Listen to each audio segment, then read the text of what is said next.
In the modern world, we often get lost in our day-to-day, usually worrying about what's next. When is the next time we'll get food or water, or have the means to provide, or the next time we face individual, societal, or national conflicts, while rarely ever taking the time to acknowledge, problem solve, and tackle some of the greatest threats to our civilization caused by humans. Yet, for the last 5 months, humanity has faced its greatest challenge yet. A war with no winner, a battle with no immediate end, no person to blame, and a time where we must all come together, all across the world, to unite as one, against our greatest enemy yet, the coronavirus.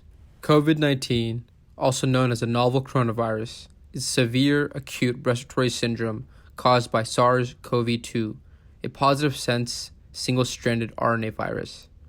Now, the disease outbreak is originally linked to a seafood market in Wuhan, China.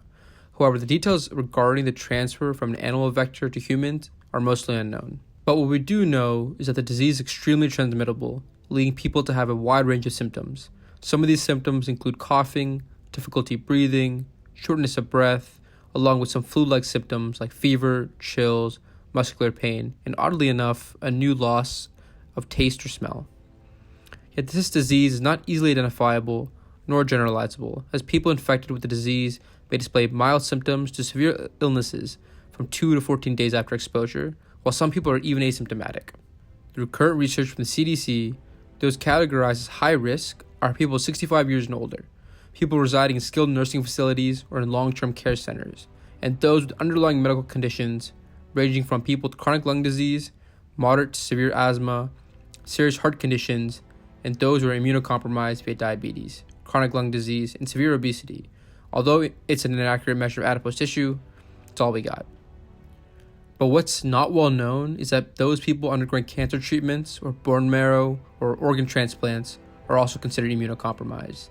And still, the generational problem of smoking, and I apologize for the bias here, also actually categorizes you as high risk. So let's take a look at the numbers. Currently, according to data from the Center for Disease Control, as of May 10th, there are nearly 4.02 million confirmed cases worldwide, with nearly 280,000 confirmed deaths. Now, these numbers aren't even truly telling, considering that we have current delay in our testing, which may underestimate our totals. Terribly enough, this virus has breached over 212 countries/territories worldwide and is on track to infect even more. Now, times are tough. It seems like people all over the world, of all backgrounds, all communities, and all races and genders, are susceptible to the same single-strand RNA virus that took the world by surprise. But the cold hard truth is that they are not. COVID-19 disproportionately affects minorities with a greater magnitude. Now, not only is the toll of the disease harsher, but what's worse is our solutions to combat the disease at federal, state, and local level are inequitably implemented across the nation. Now, initially, the virus began by infecting tourists wealthy enough to travel abroad, then began slowly affecting elderly residents in long-term care facilities. Now, these initial few cases built a facade regarding who truly is getting hit the hardest. According to data gathered from the Pew Research Center, 46% of Black people and 39% of Hispanics viewed the coronavirus as a major threat to their own health. While comparing this to the 20% of white adults that did, there's a reason why people of color are more afraid for their health. From a recent CDC Morbidity Mortality Weekly Report of race and ethnicity data available about patients hospitalized with lab-confirmed cases of COVID-19, the data is shocking. It found that 45% of these cases were white, and they only comprised about 55% of the individuals in that surrounding community. Yet 33% of the hospitalized patients were African American or Black, but only made up of 18% of that community population, while 8% of who were Hispanic or Latinx made up about 14% of that population in the community. What's even worse is that about 1 in 3 people who become sick enough to require hospitalization from COVID-19 were African Americans. So to really drive home the facts, among COVID-19 deaths for which race and ethnicity data was available, this report identified that the death rates for the Black/African American communities were about 92.3 deaths per 100,000 population, and for the Hispanic Latinx community was about 74.3. Now, these numbers were substantially higher than those of the white or Asian communities, which was about 45.2 and 34.5 respectively. See, this data suggests that there's an overrepresentation of people of color among hospitalized patients and they have greater mortality rates across the nation. The disproportionate burden of illness and death among racial and ethnic minority groups is a real concern. Just like not being able to get a haircut, right? The COVID-19 is a government hoax protesters. Okay, sorry, I digress. This is not the best time for a joke. I'm just trying to lighten the mood before I continue with some of the grave, heavy facts that come next. All across the nation, the breakdown of people infected by the virus and their race tells a staggering story. We can see that these massive divides in several areas, each highlighting a realm of inequity contributing to the disproportionate effects of the disease. So to try to identify a causal relationship between COVID-19 and a disproportionately negative effect on minorities, we need to understand some of the potential biases that are present. Specifically, the disproportionate effects of the coronavirus on minority health is endogenous, meaning that it is a variable that is dependent on several factors. So without getting too technical, partly because I'm unable to create a statistical regression or model for this, since we lack the data, and partly because it isn't really the goal for this podcast. Really, what I aim to do is to understand and evaluate the submitted variable bias that the variable COVID-19's effect on minorities has and suffers from when we describe how it influences the outcome in question, which is minority health. The driving catalyst for the inequities present can be broken down into three groups. The first of which is the underlying differences of the health of people of color pre and post getting the virus. The second of which are the unfair barriers present in the public health interventions implemented across the nation in response to the virus. And finally, the third are the prior economic conditions that minorities face, like job type, insurance, socioeconomic standing, things that are ultimately determinants of health. Basically, over the course of this podcast series, I'm trying to identify some of the driving factors that contribute to the virus's disproportionate effect on minorities. COVID-19 in color, a case study into the intersectionality between equitable interventions and effective treatment. Now, in the first segment of this podcast, I highlighted a few reasons why COVID-19 is affecting our minority communities the hardest, ranging from differences in underlying comorbidities to barriers in access to some broadly defined social determinants of health. In this segment, I'm going to aim to narrow the focus of each of the previously mentioned categories using qualitative and quantitative approaches to derive a greater understanding in the driving factors of minority health. Let's start with the first one. So when we analyze the virus, we have to understand how minority populations differ from the rest of the nation in regards to their health before and after contracting the virus, right? By being able to understand the differences in the comorbidities present within our minority populations, we can then better understand how and why these groups of people have graver health outcomes. So to begin to understand the problem regarding comorbidities, I need to establish what that really means, and firstly, why it is relevant to COVID-19, right? Because if I can prove that having such concurrent conditions for anyone does affect your health negatively, then we can transition to understanding how minorities specifically, who historically have greater prevalence for such conditions, will be affected way worse. So let's start. What is a comorbidity? It is a medical term used to define the simultaneous presence of two chronic diseases or conditions in a patient. In our case, it is a patient having the coronavirus and possibly another underlying medical condition. Specifically speaking, according to data from the CDC, 90% of patients hospitalized with COVID-19 had at least one underlying health condition, while 50% of them had high blood pressure, 48% were obese, 35% had chronic lung disease, and nearly 28% had diabetes and cardiovascular disease. So not only are these comorbidities present, they also lead to worse outcomes. Let me try to prove that here.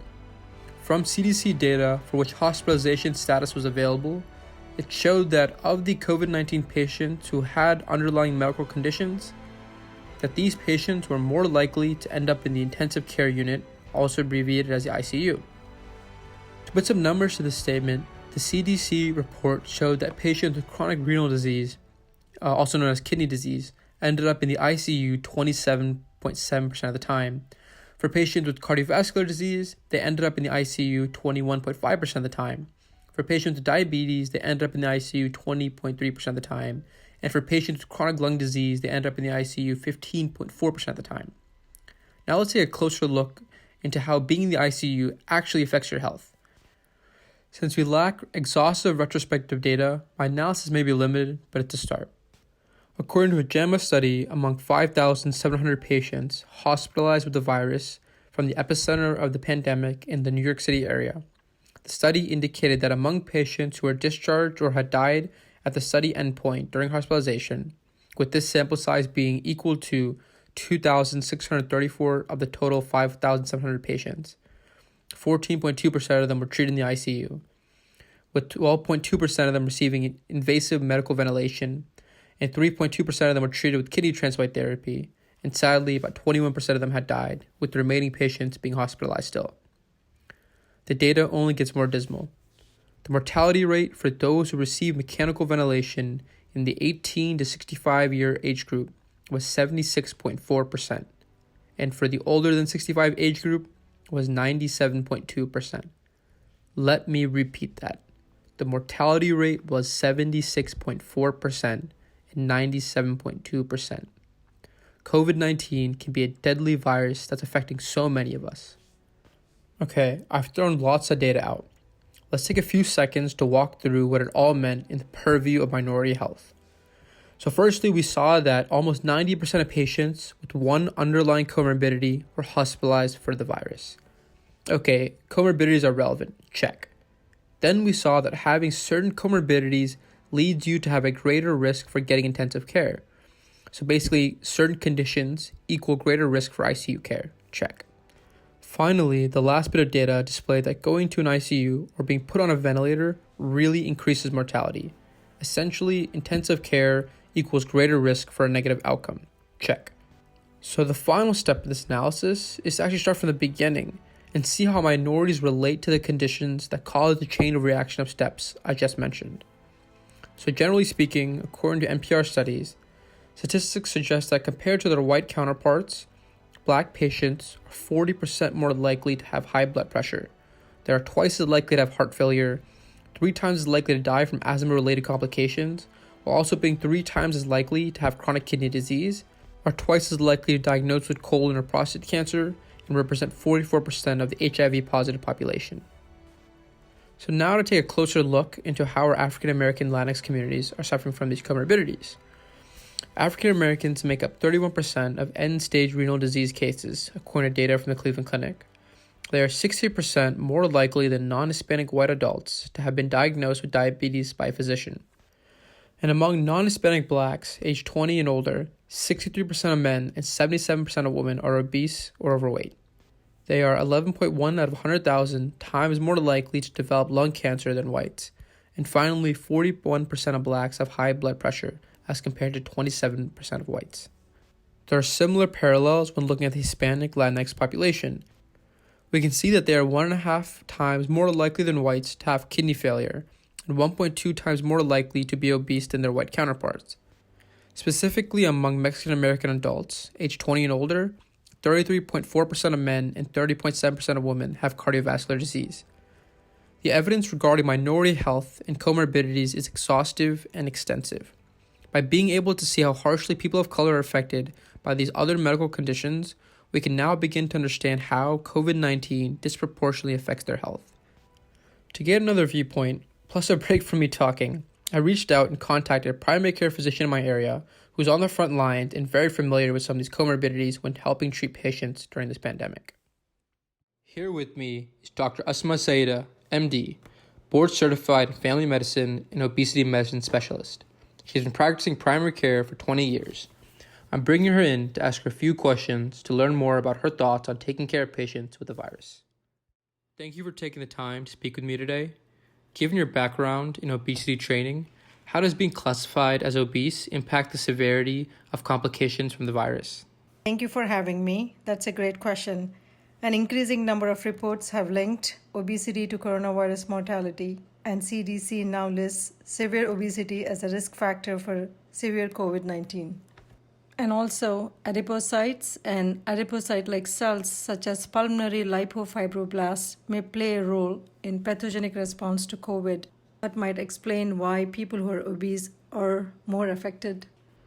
According to Ms. Sumi et al. 2019, people who are obese have distinct population of T cells in adipose tissue that increases vulnerability to infection.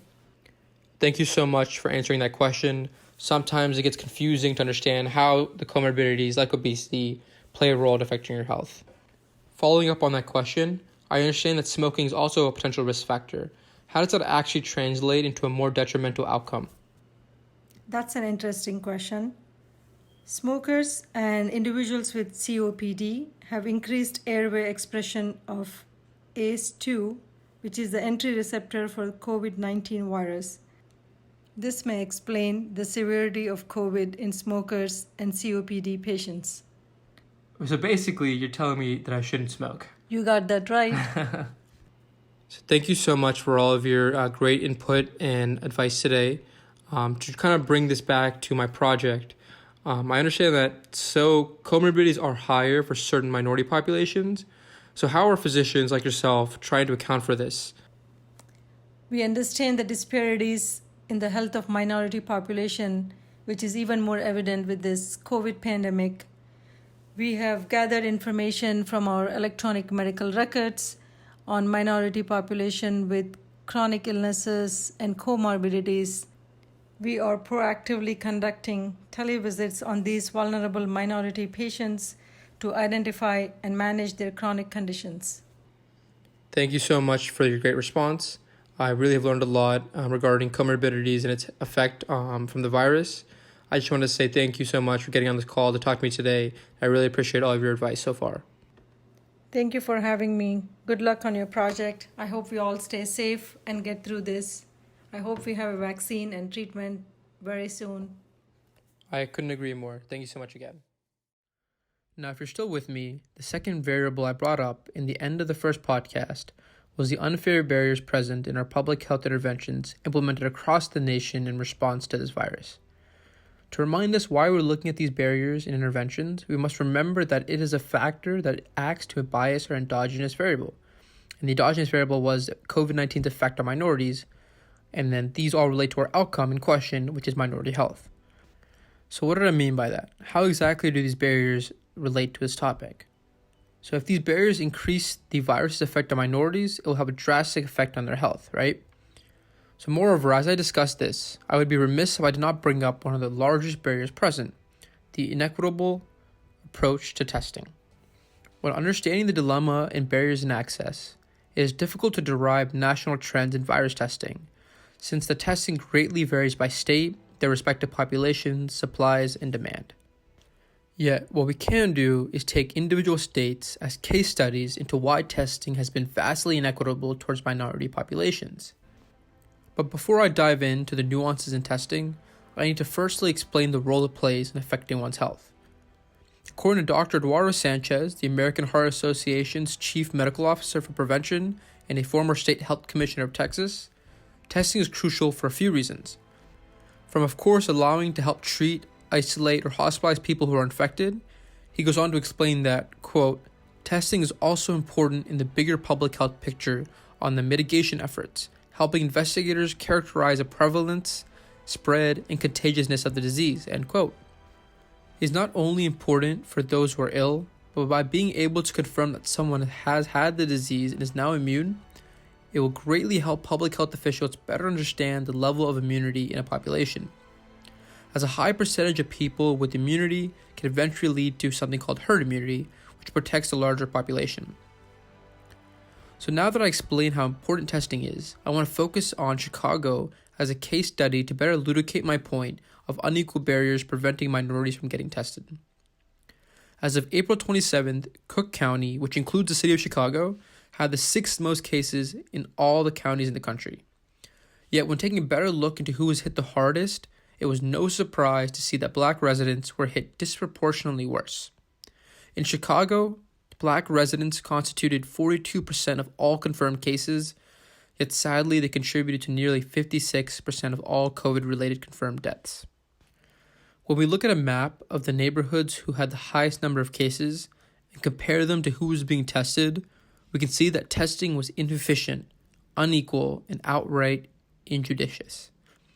For example, the south side of the city at the time had the highest number of cases, but were tested at lower rates than the white, wealthier areas in the city center.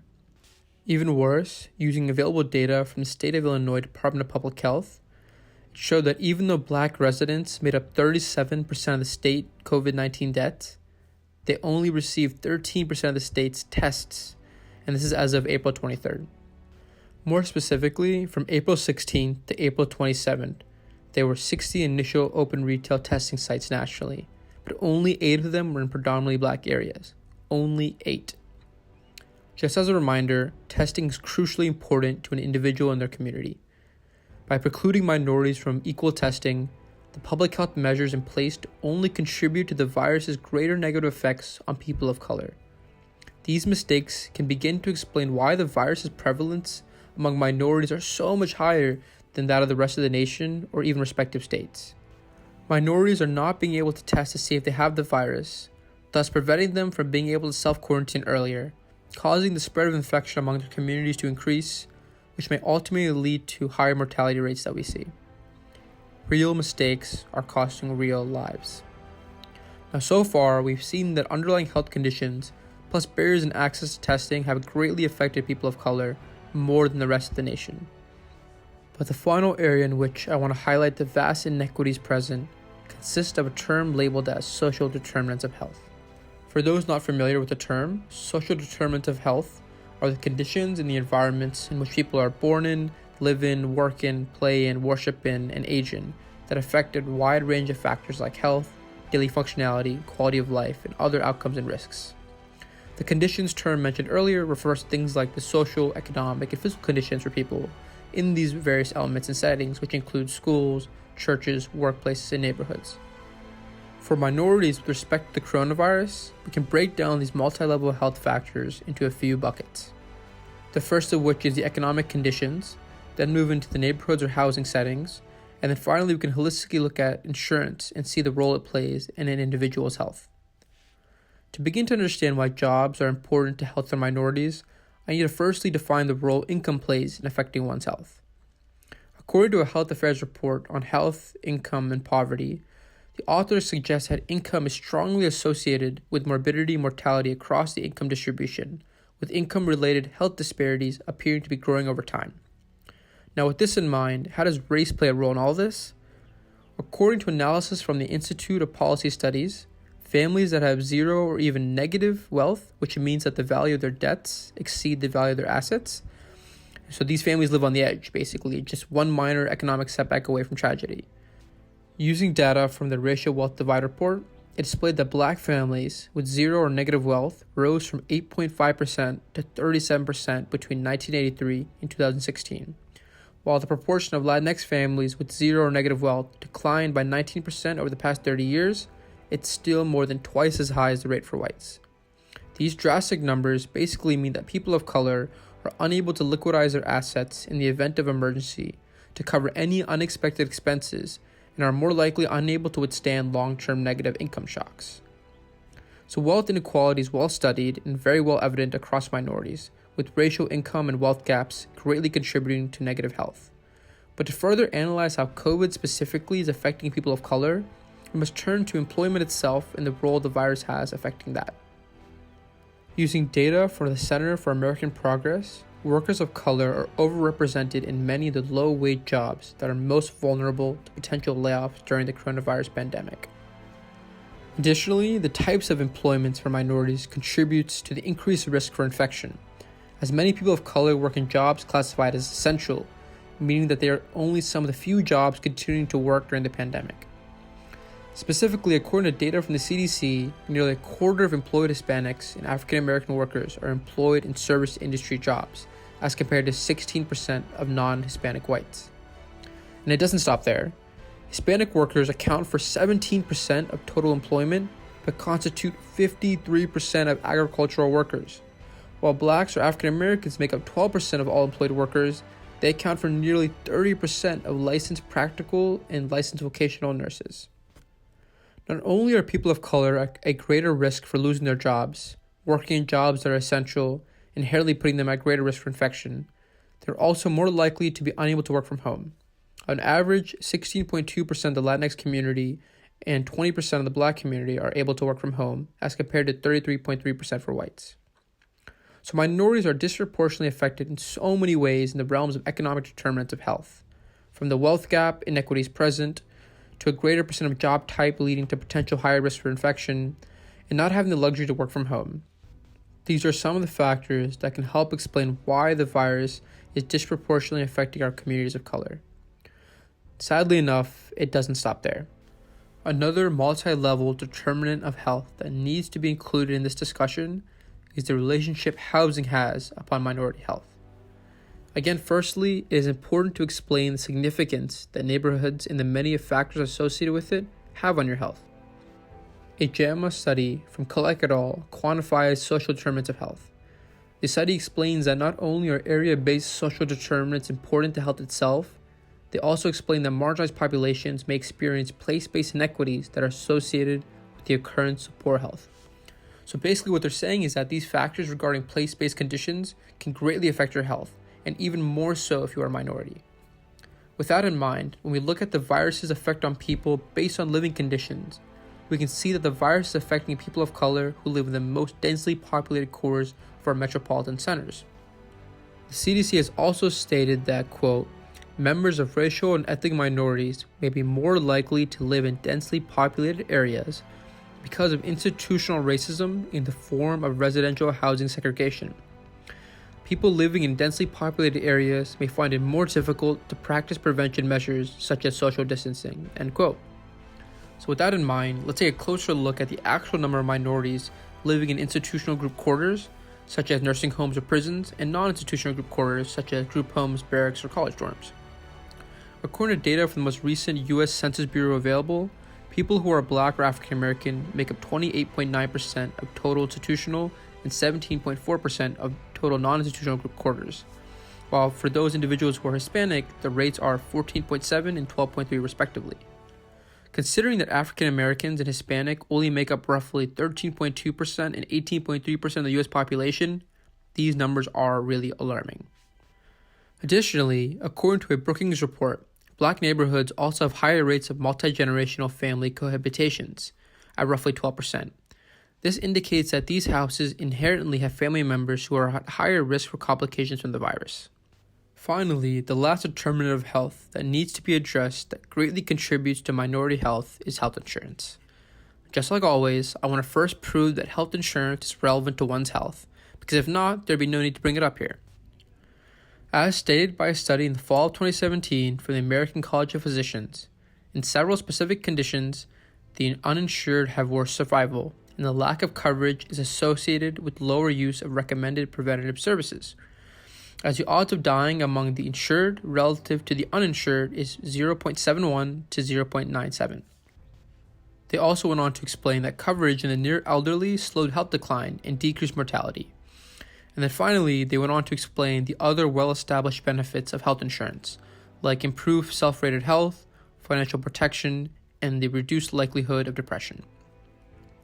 So building off this analysis about the positive effects of health insurance, we can then look to understand the uninsured rates among minority populations.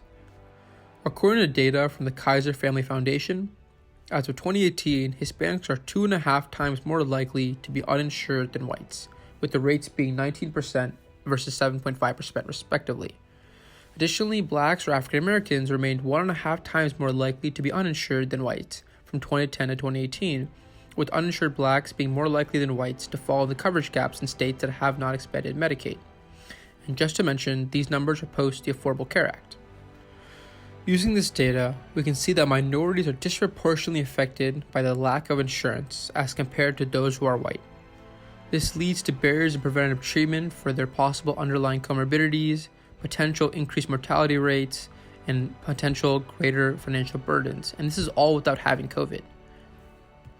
Again, to quantify my previous statement about minorities not being able to access care due to cost, according to a new CAP analysis of CDC data, 16% of Black people, 20% of Hispanic people 19% of American Indian Alaskan Natives and 18% of Asian Americans were unable to see a doctor in 2018 due to cost.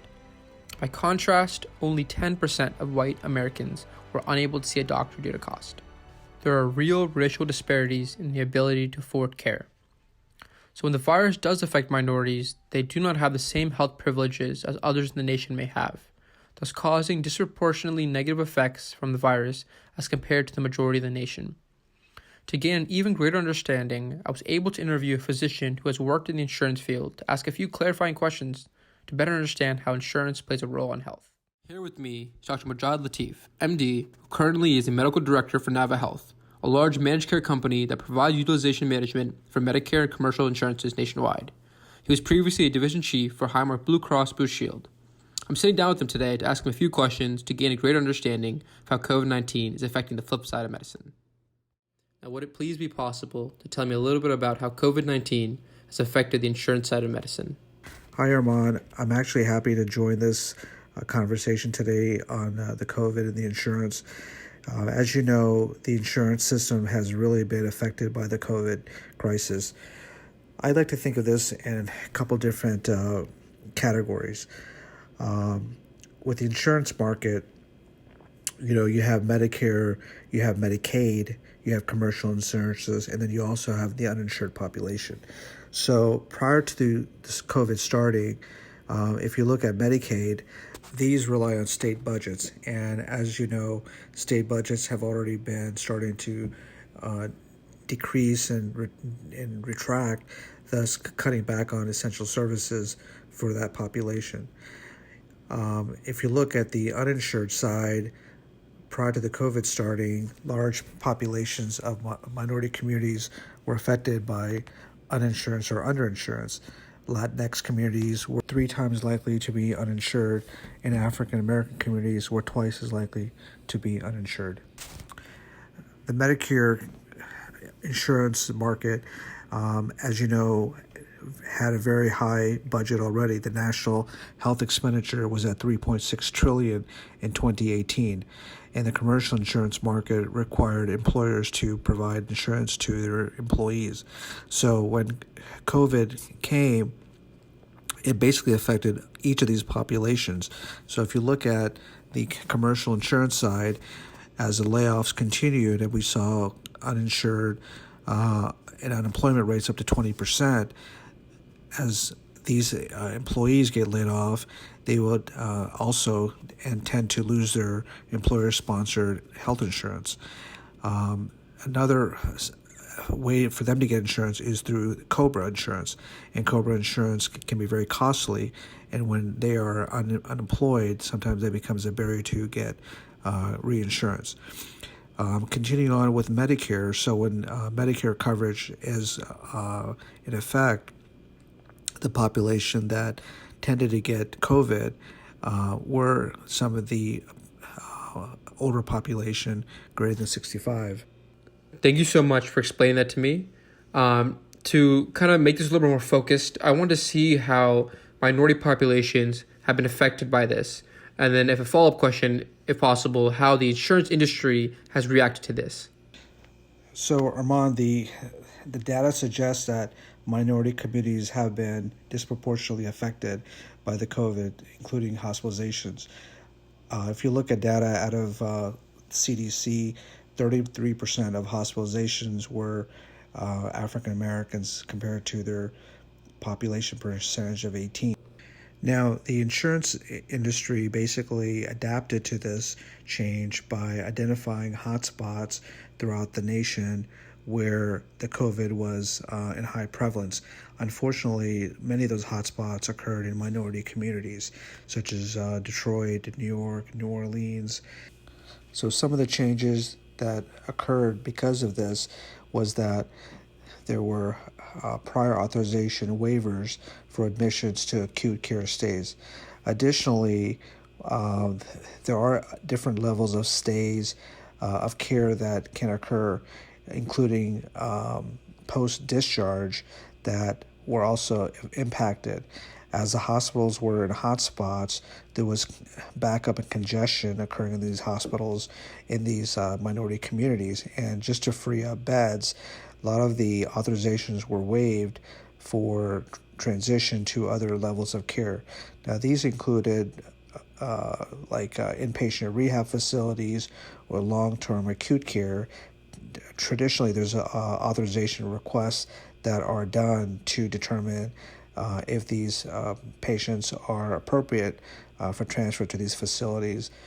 But as the numbers were starting to get very high with admission, the barriers to transfer these patients out to these other levels of care were removed. So in that way, hospital beds were freed up to allow people to continue to be admitted to hospitals. To kind of build off what we were talking about, I understand that legislation has been passed, and I want to see what your thoughts were about that.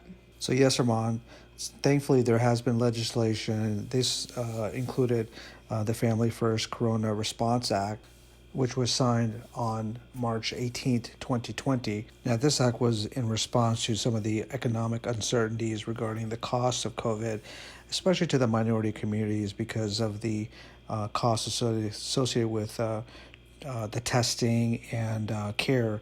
So the act basically covers the cost of COVID testing and paid leave in case of COVID infection for themselves or their family, or to stay home and take care of children who are off from school. Thank you so much for your great information and great insight to all my questions. I really appreciate having you come on this call today.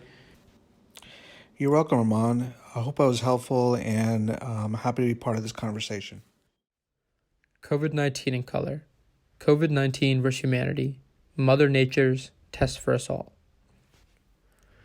Thank you for taking the time to listen to me today and hopefully understand for yourself some of the large inequalities present in our nation that affect minorities during this terrible, terrible pandemic. In the final segment of the series, I just want to reiterate over some of the key takeaways from the podcast while also providing some potential solutions. To just quickly recap, the aim of this podcast was to show and explain how COVID-19's effect on minorities led to disproportionately negative effects on their health. I broke this question down using a general statistical framework to help me organize my thoughts and to effectively prove that the virus is hurting more people of color at drastically greater rates. The first part of this model was the endogenous or dependent part, which was COVID-19's effect on minorities, and the second was the outcome, which I was looking at, which was minority health. I proposed that the first part, COVID-19's effect on minorities, suffered from something called omitted variable bias. Now, this bias is caused by some other variable or factor. For our instance, let's call it Z, for example, that is correlated with part 1 and part 2 of our model. That is, Z is correlated in some way with COVID-19's effect on minorities and is also in some way correlated with the outcome minority health. Over the course of the series, I sought to explain what the Z was to really identify causal relationship between our two parts, COVID-19's unequal effect on minorities and minority health. I was able to break down this Z into 3 distinct groups or factors, the first of which was the underlying comorbidities that minorities suffer from. Through my previous analysis, I was able to explain that people of color suffer from drastically varying rates in concurrent conditions as compared to whites, thus making their health outcomes worse if getting the virus. I was able to then look at the second Z group, which was the unequal access and interventions. Specifically, I was looking at the inequalities present in virus testing and the role it plays in affecting large minority communities at disproportional rates.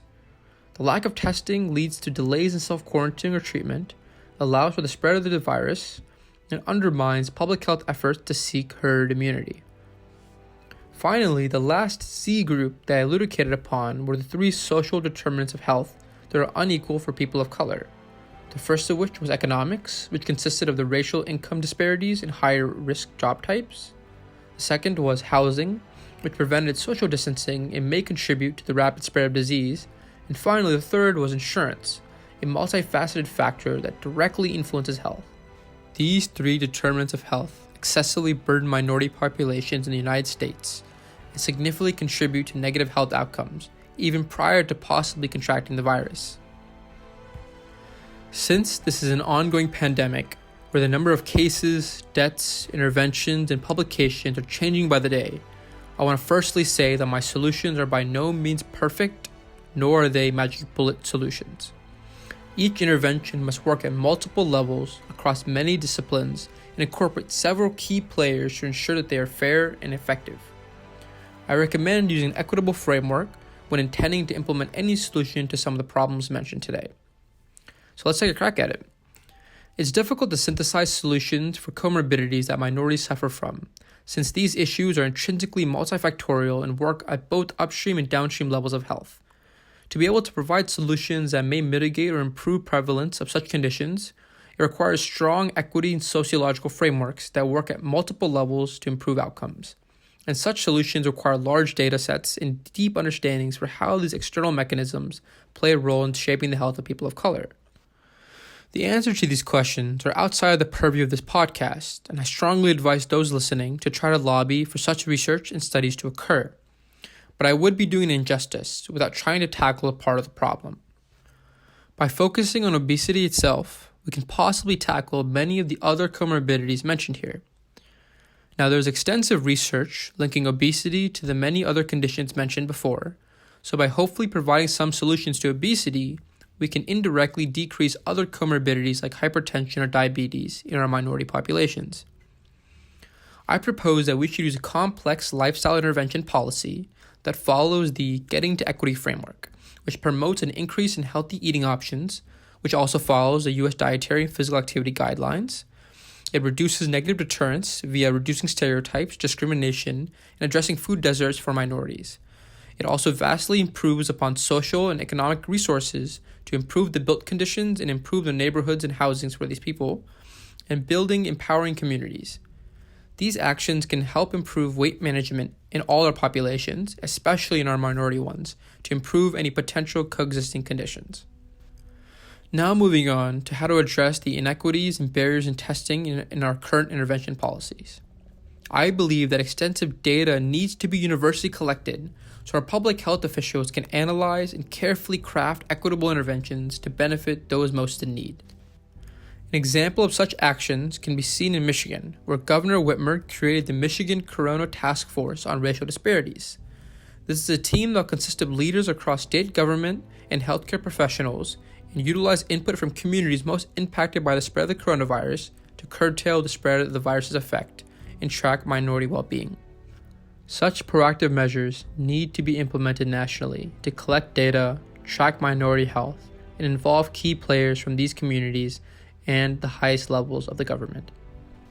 Although, like I previously mentioned, solutions to address the many disparities requires exhaustive continual work. Such potential answers need information to be mutually exclusive and collectively exhaustive, and in their approach involve multiple levels and players to achieve equitable solutions. I want to begin to describe some solutions that address the economic and structural injustices between race. Building off what Dr. Latif said, I believe that Family First Coronavirus Act is a vitally important one to all our families during these rough times. I believe that the federal government should relax exclusions from this policy to allow for paid leave and financial protection for all, and specifically use racial data and help from such task forces to have a greater impact for people of color. Additionally, I believe that legislation should move towards increased employer-sponsored benefits for all types of jobs, and should reduce many of the current exclusions or restrictions to allow for greater coverage within our current system. Such relaxation should allow for the expansion of network providers and alternative telemedicine options that are now covered by insurances to reduce barriers and to allow for more minorities to access care. Ultimately, the grave infection and mortality rates persisting across the nation for minorities needs to be a wake-up call for our nation. This virus is affecting all of us in so many ways, making it imperative, now more than ever, we work in unison, prioritize those most in need, and come together as a race of humans to overcome these terrible times. I want to finish today with a nice quote from Todd May, a political philosopher. This quote stuck with me during all my research and work because it so greatly captured one of the driving themes emerging from this pandemic. He states that, quote, "Coronavirus has, among other things, revealed how our daily actions are woven into those of others in ways that have consequences for us all. It has revealed an ethical web of which each of us is a part," end quote. With that in mind, thank you for your time. Arman signing off.